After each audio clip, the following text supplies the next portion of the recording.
In which you would support Sharia law punishments, such as execution for blasphemy, apostasy, women who have sex outside of marriage, and homosexuality? And are there any circumstances in which you would support Sharia punishments, such as stoning and amputation? I invite my fellow panelists to answer those questions, to clarify any doubt. You're not compelled to answer. You can refuse, that's fine. But it would help clarify what you say are false accusations.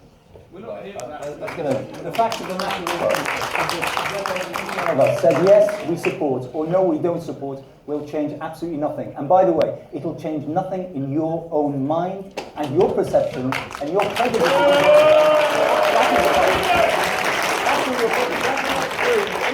Said we do not support Sharia punishments like execution for Muslims who turn away from the faith. I would applaud you. It would be absolutely naive of you or naive of anyone to regard anything that Hamza says or Mohammad Amin or Fayyaz or myself or Sarah as being representative of entire Islam. That is extremely naive. And the fact that you think that by posing these three questions and getting a one-worded answer, without delving into the context, I'll tell you what, I absolutely support Sharia, but you know what? The Sharia that I understand, that I've studied, not yours, that you get from I absolutely support Sharia, because your concept of Sharia has nothing to do with true Sharia. That is what I would say, but this is not this kind of discussion. I would love, once again, and invite you to have a couple of hours of coffee with me. Thank you. And let's talk about Sharia. Let's talk about everything that you want to ask them. And I'm pretty sure that everyone here would say absolutely the same. Yeah. That is how debate happens, Peter. Not in front of an audience which you want to sway one way or another with one-worded answer. You can answer as long as you want. Those are three reasonable questions which would clarify the concerns that some people have, and it's your opportunity to say what you believe. And I will accept your answer. I will accept your answer, but all I want to do is hear it. I think some people in the audience want to hear it as well. And it's not about Islam, it's about your personal view. Why are you concerned about us? Why are you concerned about myself? We're talking here about the concepts of Islam, the concept of extremism, the whole impact upon our society in the future. Today, right now, you have a section of British society, the Muslim community, made of more than 3 million people who are actually afraid of their own government, who, hear all these things about the values of tolerance and freedom and equality and such, but they don't see it. They don't see it in their schools, they don't see it in their universities, they don't see it in their workplaces. That is the real problem. Yet you're here trying to badger us for one-worded answers on issues that people go for years and years and years to study and to get degrees on and the such, and from that you want to make a judgment on whether Islam is good or not, or whether Muslims are good or not. What we have to understand is, even from a practical context, Peter, if you were my neighbour and you didn't have milk, I'll give you milk. If you had a heart attack, I'll be the first to give you CPR. If someone tried to attack your home, I would sacrifice my own life to protect you. That's what Islam teaches me. And that's what you have to understand, the context of a Muslim. Even if you were to say yes or no to your questions, the point is, it's irrelevant from the practical context that we're living as British citizens. You're my fellow citizen, and at the end of the day, if you needed milk, CPR, or your adopted kids to be taken care of, I will be the one to do that. And that's why you shouldn't, because that's what you have to understand. These kind of questions are almost demonizing. They have those kind of undertones. But I'm telling you, Peter, move in next door. But I want to make one point. I want to make one point. The point is, I agree with Fiaz. He says it as well with I like the way he speaks as well. He's not crazy like me. Right? So Fiaz basically made a beautiful point. Islam is the solution. And that's why I want to bring it back to the topic, Peter Oban, if possible. What we've done in Britain, what we've done in Britain, we have basically said that the solution to extremism is going to be outside of the mainstream Muslim community. But if you study Islamic history, you would see that the solution to extremism from an Islamic context has always been the classical orthodox scholars. And this is why, when you look at the 7/7 bombers, and you look at what happened in Woolwich, all of these atrocities, none of them had an orthodox educational pathway. None of them had a nuanced orthodox educational pathway. They adopted ideas from the internet or from so-and-so. And that's why it's very important for us to bring it back to this discussion. Islam has a concept of ghulu. The Prophet sallallahu alaihi wasallam, our beloved Prophet said, not to engage in ghulu, which is a form of extremism or excessiveness. Ibn Qayyim al-Jawziyah, the 14th century theologian, said this is going between the extremes. Stay on the middle path. The Quran, in the largest chapter, Surah Baqarah, on the 143rd verse, says to be on the just middle pathway. So the point here is, when you look at these values and you see the classical Orthodox scholars, they have always been the kind of mechanisms to prevent tyranny and extremism. But what this government is doing, they're basically getting other people outside of the mainstream Muslim community and saying they are the ones who's going to define what Islam is. And that's the problem. You're going to alienate, you're going to create a spiritual vacuum. And I'm telling you, and God forbid, if this happens, you're going to create far more extremism. We need to create more civil space for Orthodox Islamic scholars that have prevented extremism for centuries, and our history is a curriculum vitae for this.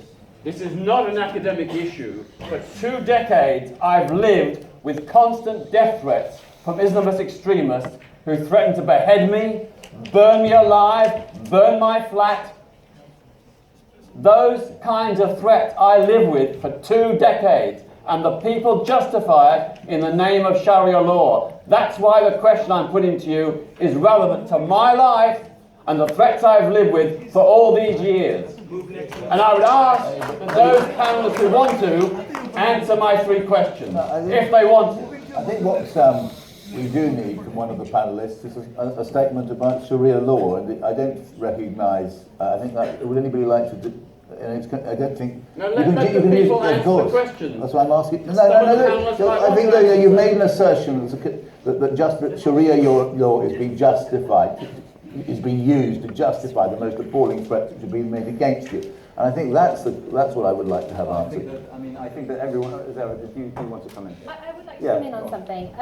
I'm not going to indulge, unfortunately, your wild characterizations of Islam. I am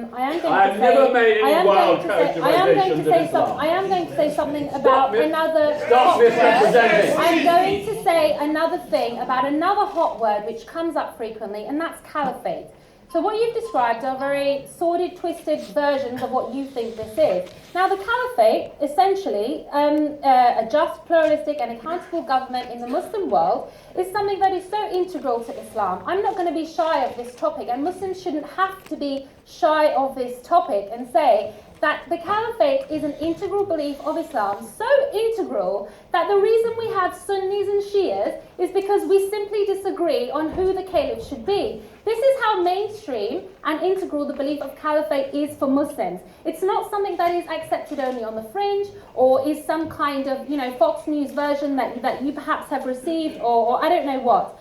65% of Muslims, Morocco, Indonesia, Egypt and Pakistan, have said that they want the unification of the Muslim world and the re-establishment of the caliphate. This is the World Public Opinion Poll. In the Muslim world, a just pluralistic government, according to Islam, according to Sharia, are they extremists too? Or does the minority set the mainstream, in your opinion? This is not something that you can bully people into saying, reject caliphate, reject Sharia. It's not going to happen. These are fundamental values and beliefs in Islam. And just to come back to something that Fiyaz Mughal touched upon earlier, which was about Baghdadi being very well read, and so he is obviously adopting some kind of opinion of Islam. I have to say this is incorrect, because a lot of the time in the Muslim world, and in fact anywhere, even the war on terror, religion is invoked for the veneer of legitimacy and nothing else. The Bush administration invokes the war on terror as a battle against Satan with an army of God.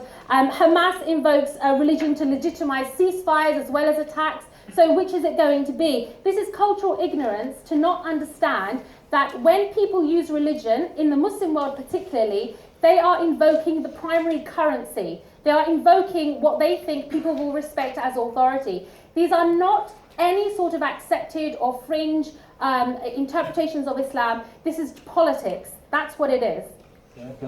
Go on, yeah. If I may. Just a couple of things. Peter, the problem with the questions that you put, and by the way, I join with Hamza in the fact that you'd find that the vast majority, if not everyone here, would also stand up in your defense if anyone dared to cross that line and harm you physically. That's something that we as Muslims do. But let me say this. And that, by the way, that is what ought to, and I agree with Hamza, that is what ought to concern us. I don't care about what my faith or my belief of my neighbor is, as long as they are good neighbors. I don't care about, my boss and his faith or his ideology, or what he thinks of me or my lifestyle, as long as he treats me fairly. That is how we treat each other as human beings. We don't, and this is, coming back to my own issue with the bank. I told Peter when making the Radio 4 program that he did, I said, my problem with the whole decision about closing down my accounts is that it wasn't made fairly, simply because they took my political views rather than my financial affairs into consideration. And that is counter-democratic. Now, I would come back to this.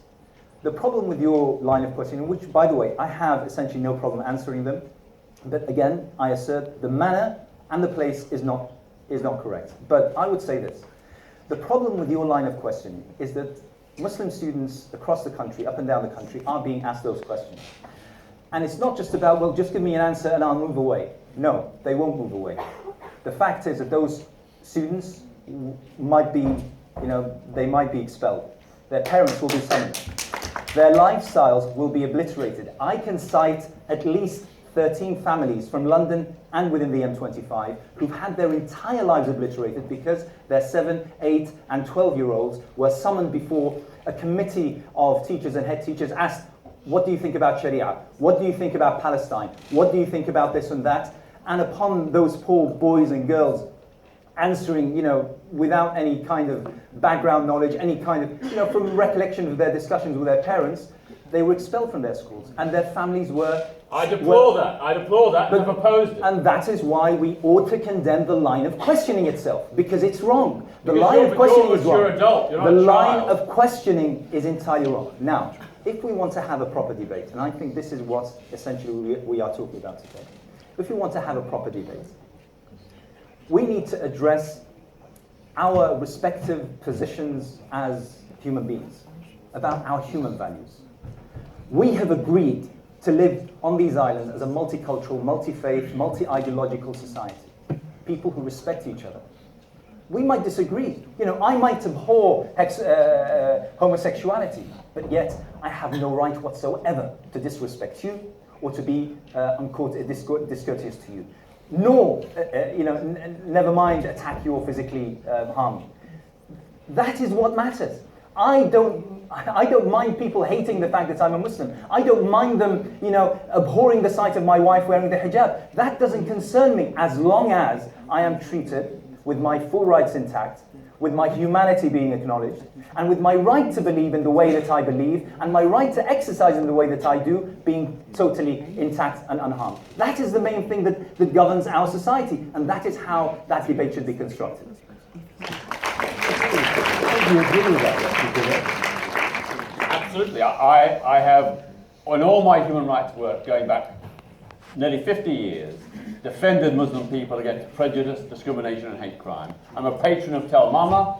I've supported the Palestinian cause since 1970. I'm one of the founding members of the Palestine Solidarity Campaign.